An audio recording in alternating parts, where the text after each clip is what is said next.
David, the Pirates got a chance to open the spring with a pair of back-to-back tournaments, one in Arizona, one in California. Uh, Take us back through those two events and how things went for the Bucks.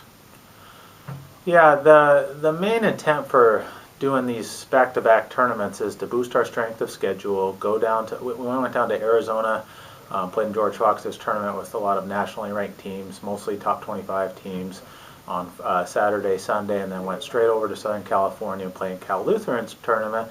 Same thing, very stacked field. Back-to-back tournaments, and main purpose going for a stronger strength of schedule, playing great courses, competing against some of the best, getting away from the colder weather here and playing and working on our games. So all in all, I feel like we fared okay.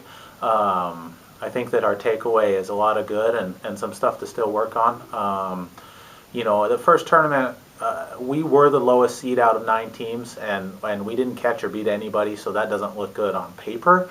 But we almost beat the 13th ranked team in the country in Bethel University, and we're 4 strokes away from beating them. So another cold weather state, and we kind of use that as a comparable. They're probably not playing a lot of golf in February and March, and we're not a lot here either. With the courses just opening up. So we take a little bit of some positive away from that.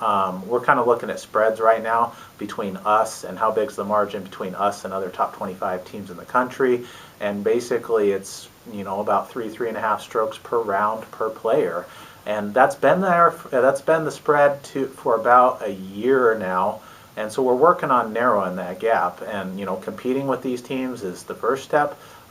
Measuring and saying, hey, how do we narrow that gap is another step.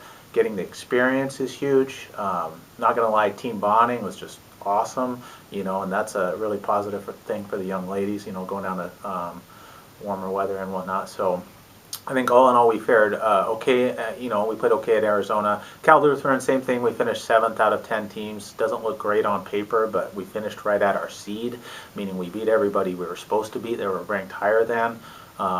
Everybody else who beat us is top 25, top 50 in the country, and we're just barely outside that top 50 and have been for about a year. So we're working on getting in there. It's early in the year, so playing well and beating teams from California and Arizona and Texas and whatnot, when they've been practicing during the winter and we haven't, is a bit of a stretch, and we're working on game plans towards getting back in those tournaments and doing that next year. You had a player get a hole-in-one down there. Talk about what that was like for her. Unbelievable story.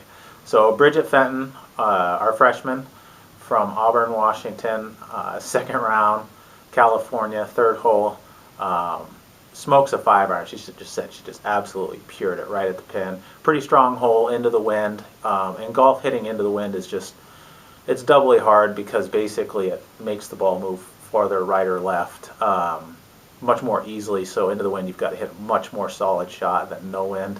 And she just pures a 5-iron, goes right in the hole. And this golf course, to say the least, it's extremely hilly with large gaps between holes, and her parents are out there. And a lot of families, actually most of the families or somebody in the family, came down to an Arizona and or a California tournament. So we had great following. Her parents were following, and they literally missed it by about 5 or 10 seconds. Mm-hmm. And so mom, dad come around the corner. Everybody's giving high fives. They're going, what happened? Daughter makes a hole-in-one on a huge stage. Super cool, super special moment. She did all the right things. She kept the scorecard, kept the ball. Got pictures, all of that, so she did it right. You guys had an event that was scheduled that got canceled. That would have been kind of a tune-up for the first conference tournament of the spring. So how are you going to keep sharp over these next couple of weeks? Yeah, we had to switch it up. We were supposed to be playing pretty soon against Lewis and Clark State.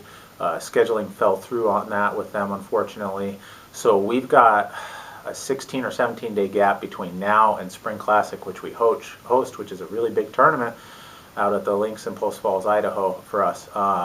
We are doing qualifying right now this upcoming weekend to determine who our top 5 is going to be. We've got an incredibly deep team right now. We've got 7 ladies on our team, and all 7 of them could, except for minus George Fox, would probably be the best player or close to the best player on any other school in our conference.